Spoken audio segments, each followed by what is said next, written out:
Bonjour à tous, ravi de vous retrouver pour cette vidéo consacrée à la partie 2 d'HEC 2014. Alors il y a un préambule, grand N est au moins égal à 2, on vous définit des nombres D1, D2, Dn, A1, A2, An. Ce qui est important pour la suite, c'est que ces nombres sont rangés dans l'ordre croissant. Et on nous demande premièrement, question 8a, de démontrer une inégalité dk ak doit être plus grand qu'une combinaison de coefficients. Alors on peut regarder au brouillon un petit peu comment ça marche et essayer de voir d'où vient l'inégalité, mais en fait de manière directe, eh bien on peut raisonner par équivalence. C'est une méthode qui est très pratique. Je vais fixer k et l au départ pour éviter d'avoir à me traîner un quel que soit k et un quel que soit n, et on va regarder à quoi équivaut la relation souhaitée. Donc dk ak supérieur ou égal à dk al plus dl ak moins dl al. À quoi ça équivaut? Eh bien, en fait, on va passer les deux termes en ak du côté gauche. Donc ça équivaut à dk moins dl facteur de ak, qui devrait être plus grand. Et à droite, on peut mettre al en facteur. Dk moins dl aussi, ça tombe bien, facteur de al. Et donc, si on passe tout côté gauche, on va pouvoir mettre dk moins dl en facteur. Dk moins dl facteur de ak moins al doit être positif. Voilà, on ne sait pas si c'est vrai ou si c'est faux, mais c'est ça qu'on voudrait. Et si on regarde là-haut dans l'énoncé, eh bien, on sait que les coefficients D1, D2, D3, Dn et A2, A3, A2, An sont dans l'ordre croissant. Donc en fait, ce qui se passe, c'est que soit les deux termes sont positifs, ou bien les deux termes sont négatifs. Donc en fait, on peut arriver à nos fins, il n'y a plus qu'à expliquer ça, comme on sait que D1 strictement inférieur à D2, etc. strictement inférieur à Dn, et, alors je vais laisser en rouge ce que j'ai écrit, A1 strictement inférieur à A2, etc. Strictement inférieur à An, eh bien il y a deux possibilités. Soit on a dk moins dl positif, et en même temps ak moins, oui c'est un D ça, al positif, soit c'est le contraire. Soit on a dk moins dl négatif et ak moins al négatif. Donc dans tous les cas, le produit est positif. Donc la dernière chose qu'on a écrite est vraie, donc celle du départ est vraie aussi, et donc on peut conclure. D'accord ? La dernière proposition est donc toujours vraie. Pensez à raisonner par équivalence, ça évite de se prendre la tête pour savoir de quoi il faut partir. Étant donc toujours vrai, eh bien, la première était vraie, et donc on peut conclure. Voilà, donc en fait, ce qu'il faut, c'est bien prendre le problème, et donc on va conclure. Alors, je ne vais pas recopier l'énoncé, histoire de gagner un petit peu de temps dans la rédaction. Je mets un cadre vide, histoire de rappeler à tous qu'il faut absolument penser à encadrer son résultat. Alors, question 8b. Alors, on nous dit tout, question 8b. En déduire à l'aide d'une double sommation. Donc là, on va travailler sur les doubles sommes. Que pour tout n-uplet, P1, P2, P grand N, tel que la somme soit égale à 1, donc ça c'est une hypothèse importante, on a une somme minorée par une autre somme. Alors pourquoi il parle de double sommation? Si on regarde bien côté droit, on a une première somme et une deuxième somme. Alors si on regarde de plus près d'ailleurs, les deux indices sont en K. C'est pas très gentil d'avoir mis ça dans l'énoncé. D'habitude quand on a une double somme, on prend pas le même indice. Donc qu'est-ce qu'on pourrait faire comme double sommation? Vu ce qu'on vient de faire au-dessus, il y a écrit en déduire, on pourrait se dire qu'il va falloir qu'on somme en double le 8a, et comme au 8a il y a à la fois un k et un l, eh bien on va faire une double sommation en k et en l. Oui, mais c'est pas tout. Si on regarde dans l'énoncé, il y a aussi du pk qui apparaît un petit peu partout. Donc en fait, ce qu'on va faire, c'est qu'on va faire apparaître du pk, et comme on a deux sommes, encore une fois au brouillon, on peut imaginer qu'il y a une somme en k et l'autre somme qui n'est pas en k mais qui est en l. Donc en fait, ce qu'on va faire, c'est qu'on va multiplier par pk et aussi par PL avant de faire cette double sommation. Mais ça, il faut bien regarder la question souhaitée, la question demandée pour pouvoir avancer. Donc on va multiplier par PKPL ce qu'on avait trouvé au 8A, et ce qui tombe bien, c'est dit ici, c'est que les éléments sont dans R+, donc c'est licite. D'accord ? Donc comme PKPL est positif ou nul, d'après la question précédente, d'après la question 8a, on peut affirmer que quel que soit K et L appartenant à un grand N au carré, eh bien PK, PL, DK, DL, pardon, dk ak est supérieur ou égal, alors on va tout distribuer, hein, pk pl, alors c'est un petit peu lourd, dk, après on peut les regrouper intelligemment, dk dl, plus pk pl dl ak, et enfin il y a un moins pk pl dl al. On a cette inégalité, donc par double sommation, on va sommer à la fois par rapport à K et par rapport à L, donc par double sommation, c'est ce que l'énoncé nous demandait, donc on va s'exécuter, et bien on va avoir la double somme. Alors côté gauche, bon pour l'instant je ne vais pas encore transformer, donc la double somme avec KL appartenant à 1n au carré, alors je vais quand même réarranger un petit peu les choses, on peut constater que ça dépend pas de, il y a un terme qui dépend de L, c'est PL, et puis ensuite on a aussi PK, DK, AK, et donc va être plus grand que, pareil, hein, la double sommation, alors je vais juste mettre KL pour gagner du temps, mais il faudrait remarquer à chaque fois les conditions, on peut regrouper ensemble, on a PK, DK d'une part, et on a PL, DL d'autre part, plus la double sommation, pareil, par rapport à K et L, de PK, AK multiplié par PL, DL. Donc concrètement, c'est exactement la même double somme qu'on a face à nous. Et on va retrancher, alors j'espère que ça passe à l'écran, la double somme par rapport à K et à L des PK, facteur de PL, DL et AL. Et donc maintenant, il va falloir regarder séparément ce que valent toutes ces sommes. Alors ce qu'il faut voir, c'est qu'on a des indices qui sont indépendants l'un de l'autre, hein, et donc on va pouvoir, comme on a à l'intérieur à chaque fois un facteur avec un terme en K et un terme en L, eh bien on va pouvoir écrire ça à chaque fois comme un produit de deux sommes. Et donc on va pouvoir passer à la suite et donc dire que réécrire ces produits comme des produits de deux sommes. Et donc on va pouvoir affirmer que, d'où, alors si je regarde la première que j'avais en bas à gauche, ça va être la somme des PL fois la somme des PK, DK, AK.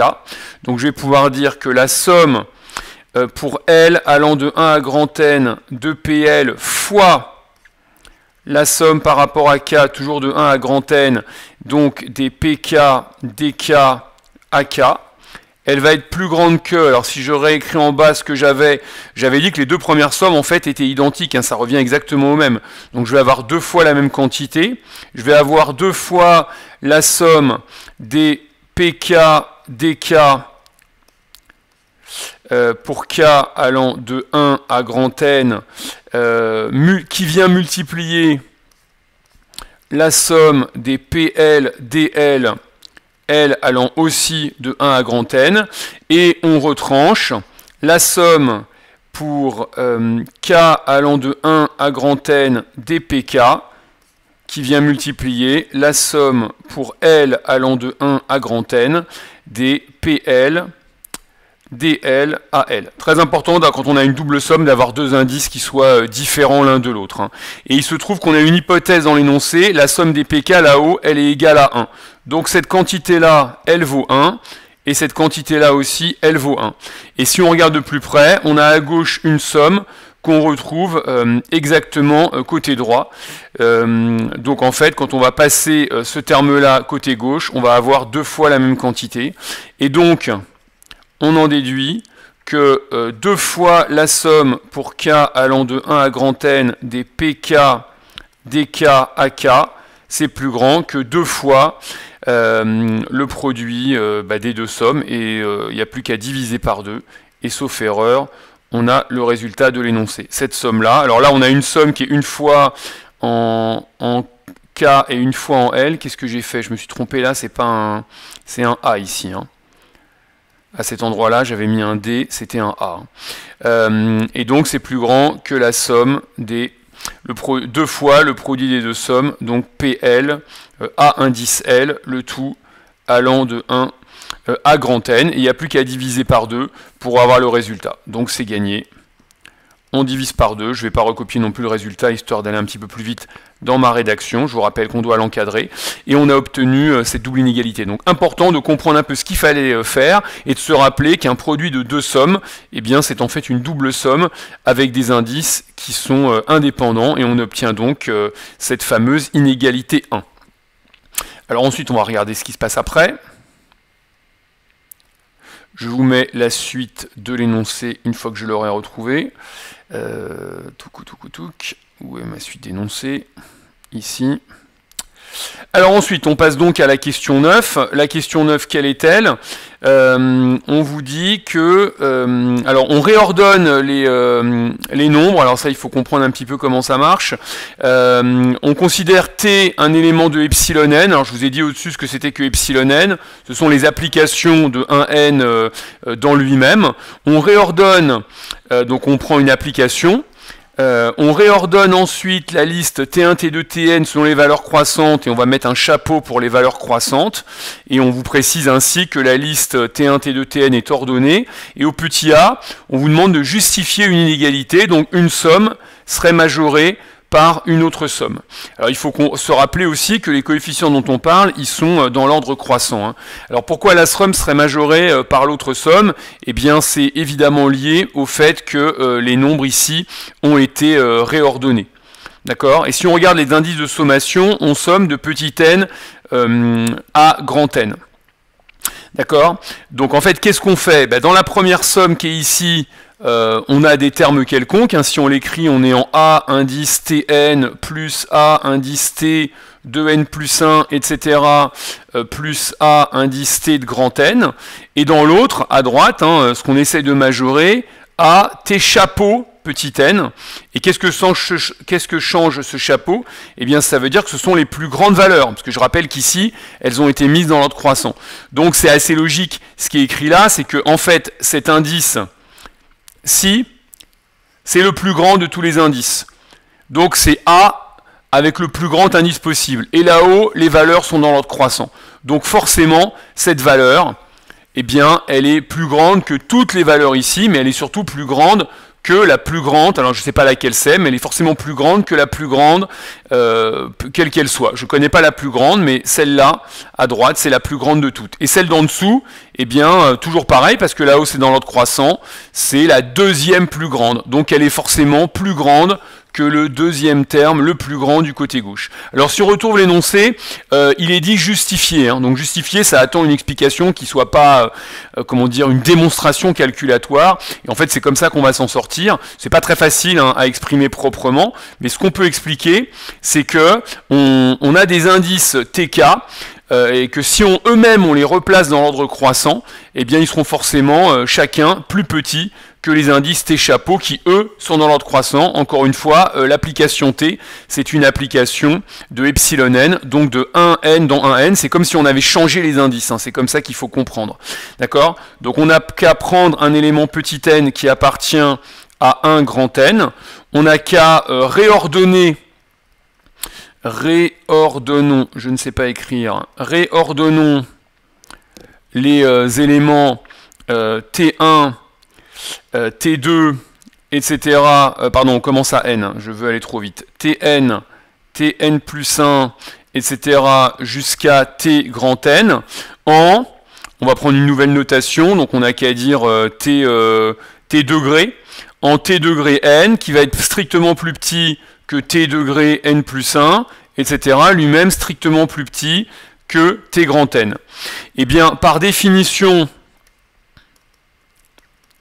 de la notation T chapeau, par définition de T chapeau petit n, T chapeau petit n plus 1, qui eux sont toutes les valeurs globalement qu'on a réordonnées. Alors il n'y a pas forcément égalité, hein, parce que le plus grand, il est peut-être, c'est peut-être T1 qui est la plus petite de toutes les valeurs. Mais en tout cas, en les réordonnant sous cette forme-là, eh bien on peut affirmer que quel que soit K compris entre petit n et grand N, ce que j'ai appelé T degré K, il est inférieur ou égal à T chapeau K.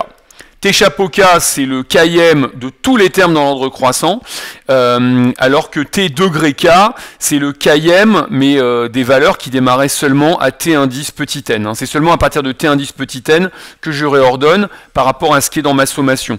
Alors qu'avec T chapeau, j'ai carrément réordonné tous les éléments. Hein. C'est ce que dit l'énoncé ici. Donc on a forcément l'inégalité que je vous propose, et à nouveau, comme la suite des AK est croissante, hein, c'est l'hypothèse qui est écrite ici, là-haut dans l'énoncé, comme...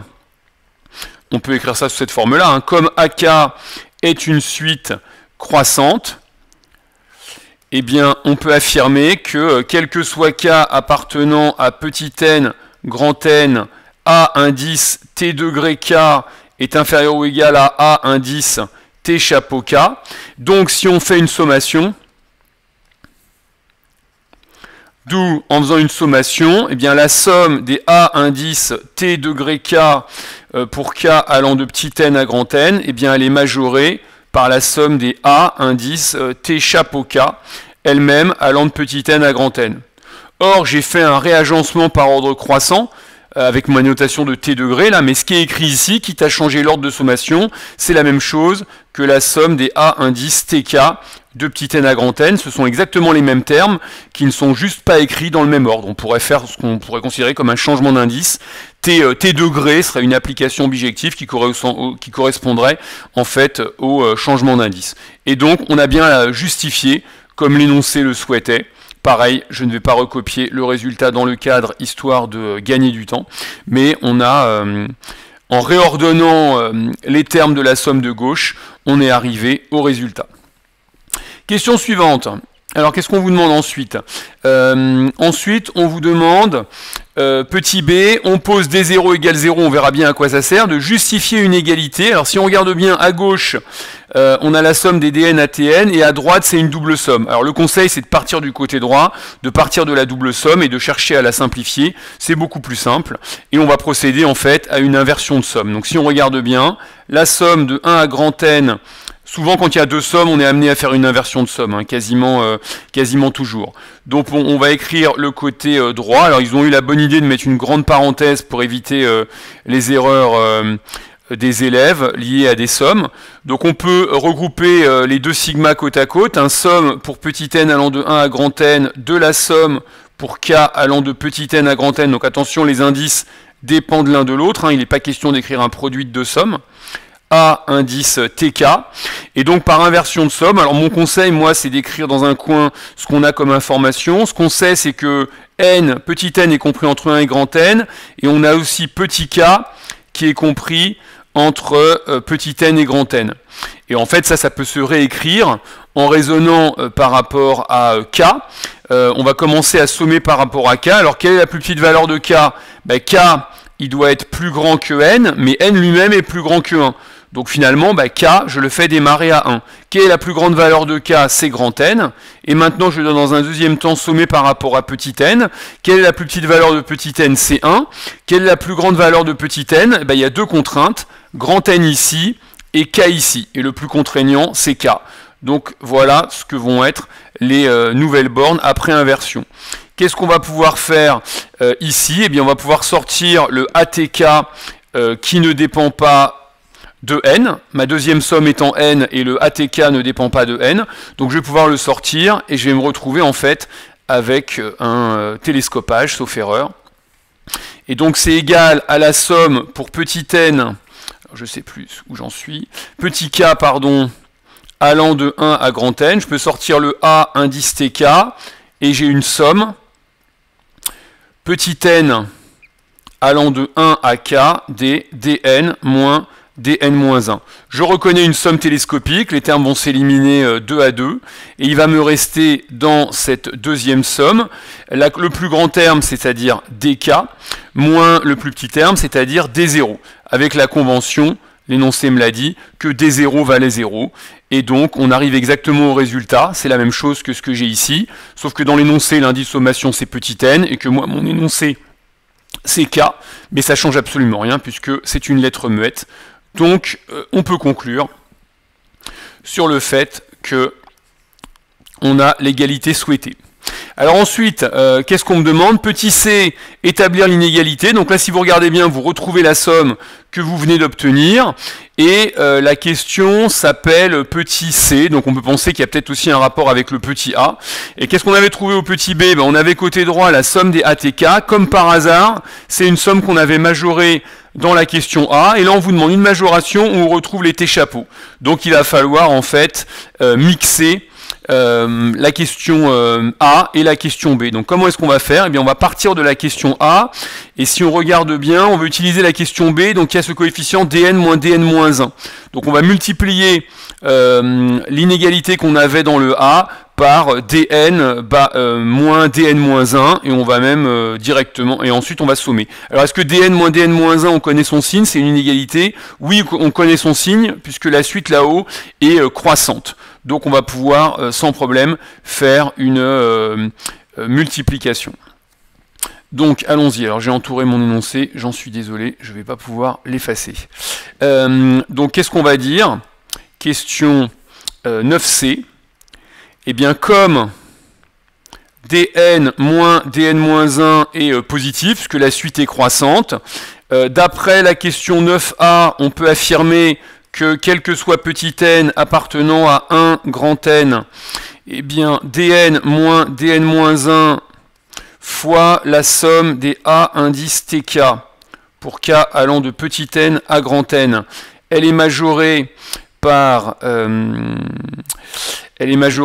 dn moins dn-1 fois la même chose, mais là on est en t-chapeau, somme de petit n à grand N des a indices t-chapeau. Le côté gauche, d'après la question précédente, eh bien, le côté gauche d'après la question précédente, pardon, il va falloir sommer pour appliquer la question précédente. Donc on va en déduire d'où, en sommant de petit n égale 1 à petit n égale à grand N, et une fois qu'on aura sommé, on appliquera le petit b, donc directement d'après 9b, histoire d'alléger un peu les écritures, eh bien on va avoir la somme de 1 à grand N des dn a indice tn, qui va donc être majoré par la somme de 1 à grand N des dn moins dn-1 fois la somme de petit n à grand N des a t chapeau k. Je vais remettre des parenthèses. Et là, le côté droit, eh bien, si on regarde l'énoncé, on aimerait bien que ce soit égal à ça. Et ça, c'est un petit peu ce qu'on a fait sans le chapeau à la question B.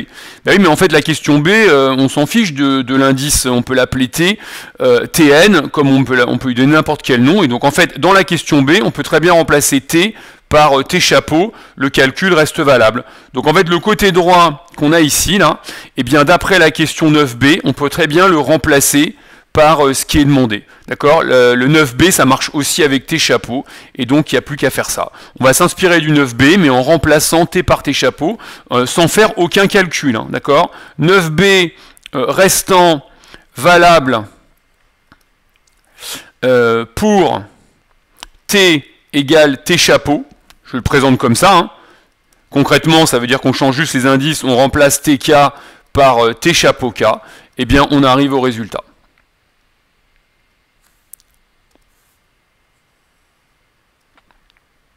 Voilà, reste ensuite la question 10 que je vais mettre dans la vidéo qui suit, donc n'hésitez pas à continuer avec la vidéo qui suit, sinon merci de bien penser à mettre vos commentaires, poser vos questions, liker cette vidéo si elle vous a été utile, bien sûr vous abonner à notre chaîne YouTube et puis consulter notre site web pour voir toutes les merveilleuses formules de cours de mathématiques que nous proposons, cours collectifs, cours particuliers, de manière hebdomadaire ou pendant les vacances, et bien sûr stage de préparation aux oraux de maths. Merci de votre attention et à la prochaine, au revoir.